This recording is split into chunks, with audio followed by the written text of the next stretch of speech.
25 years ago, forest fires were playing havoc in the forests of northern Minnesota. 30,000 acres of woodland were devastated in this area alone, as others raged in Oregon and in California. The first hurricane of the season 25 years ago was one of Florida's most devastating. 100-mile-an-hour winds ripped through Panama City, Valparaiso, and Fort Walton, leaving 43 dead and scores injured. Today's warning methods would have saved many.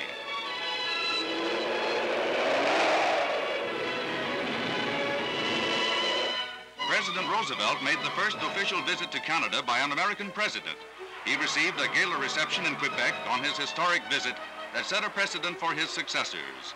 His visit at that time was hailed as furthering the close ties that have always existed between the two nations.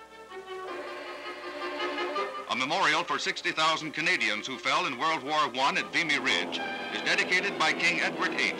A few months later, he was to give up his throne for the woman he loved and become the Duke of Windsor.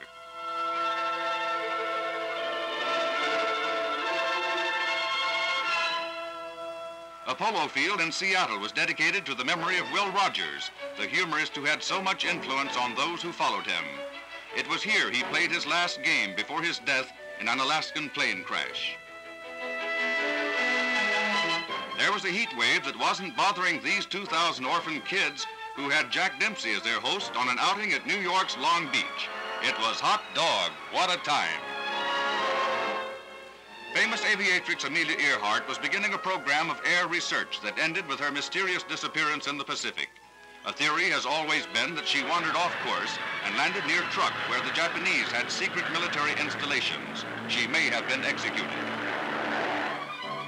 Inventors have always been our busiest citizens, and that was true 25 years ago, when one came up with this anti-skid device. A touch of the foot dropped an 8-inch iron shoe paralleling the rear wheels, and this, the patent papers said, would prevent the car skidding on curves. The inventor from Ohio took his equipped car out for a demonstration on a sharp curve.